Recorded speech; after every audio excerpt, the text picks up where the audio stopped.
안녕하십니까. 유튜브 구독자 여러분 만나서 반갑습니다. 사주 십성으로 풀어보는 우리 아이의 성격 분석. 오늘은 그 5번째 시간으로 이 월지가 이 정제일 경우입니다. 이 정제라는 말은 이 한자로 발을 정자에 재물제자를 써서 정제가 되는데요.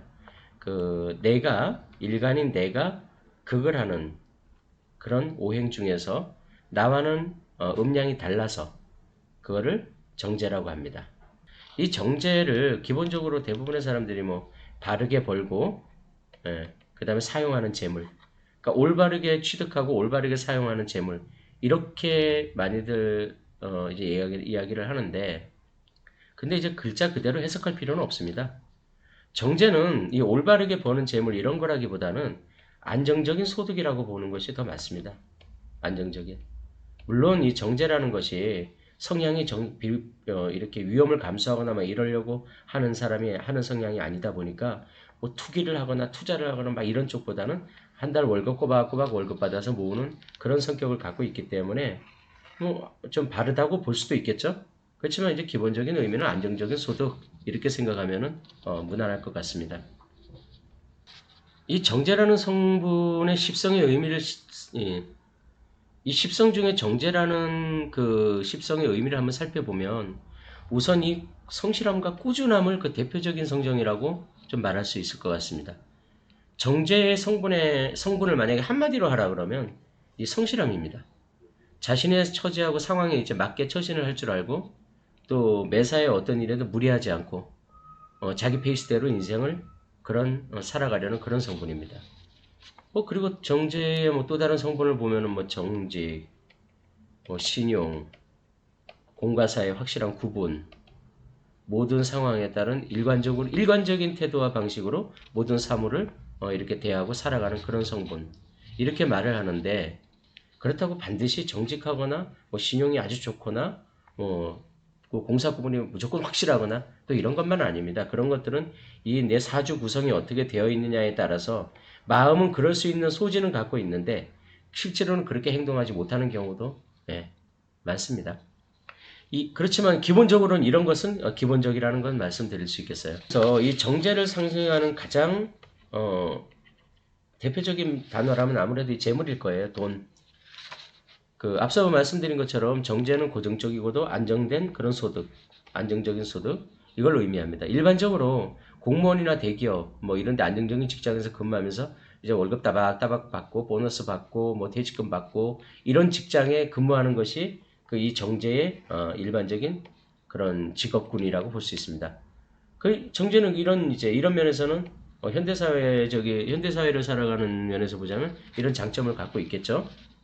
그런데 이렇게 정제가 그런 어떤 장점만 있는 건 아닐 거예요. 단점도 있겠죠. 한번 정제가 갖는 단점에 대해서 말씀드려 보겠습니다. 이 사주 구성이 자체가 뭐 일간이 약하거나 아니면 문제가 있다면 이 정제의 단점은 다른 사람들로부터 인색하다는 소리를 듣기 쉽습니다. 왜냐하면 돈을 돈을 써야 할 때 쓰죠. 정제도. 그런데 이 정제는 돈을 쓰고도 이 생색이 잘 안 나요. 분명히 나는 내 아까운 돈을 썼는데 쓰고 나서도 다른 사람들로부터 그거 잘 썼다. 고마웠어. 뭐 좋았어. 뭐 이런 어떤 그런 고맙다는 소리를 듣는 어떤 그런 생색이 잘 안 난다는 게 문제입니다. 그건 왜 그러냐 그러면 돈을 한 푼을 써더라도 이치에 맞아야만 돈을 쓰기 때문에 그래요. 사람이 가끔 이제 살다 보면 뭐 어떤 목적도 이유도 없이 돈을 써야 될 때도 있을 거예요.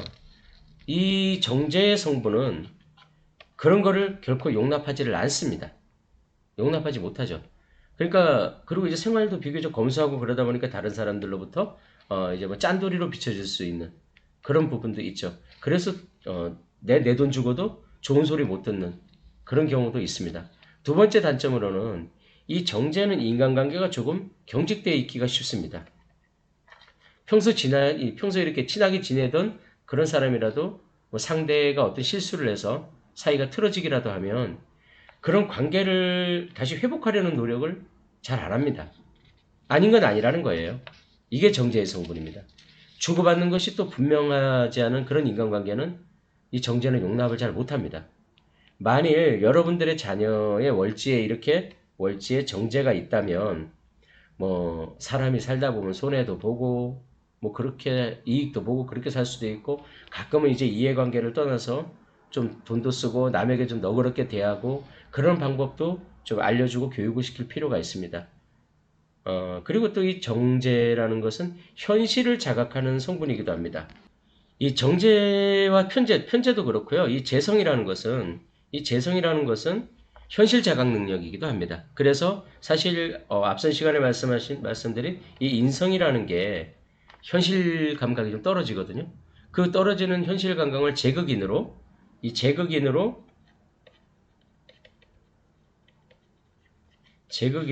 인성을 자극해서 또 어떤 현실 감각을 찾게 해주는 그런 역할을 하는 것이 또한 이 십성 중에 이 정제가 하는 역할입니다. 그래서 정제를 현실 감각 또는 뭐 세상을 보는 눈, 뭐 이렇게 정제나 편제의 이 재성을 그렇게 이야기하기도 합니다. 만일 자녀들의 사주 이 월지에 정제가 이렇게 있다고 한다면요, 이 또 뭐 어린 시절에 이런데 또 어린 시절에 대운에서도 만약에 어떤 재성이 찾아온다 그러면 조금은 이제 공부하는데 어려운 환경이 좀 조성이 되었다 이렇게 생각하면 될 겁니다. 공부를 방해하는 요소가 발생을 한 겁니다. 이 원래 공부를 담당하는 그 십성은 인성이에요. 말씀드렸지만 인성이 있다고 해서 무조건 공부 잘하는 건 아니지만 기본적으로 공부를 할 수 있는 그런 성분은 인성이라는 거죠. 근데 이 재성은 이 인성을 극을 합니다. 제극인으로. 이 제극인으로 인성을 극한다는 얘기는 인성이 제 역할을 다하지 못하도록 방해하는 그런 경우도 있다라는 거예요. 그런데 이 사주가 튼튼하고 인성도 또한 건강하고 재성도 건강하다면 또 서로 협조적인 관계를 유지할 수도 있습니다.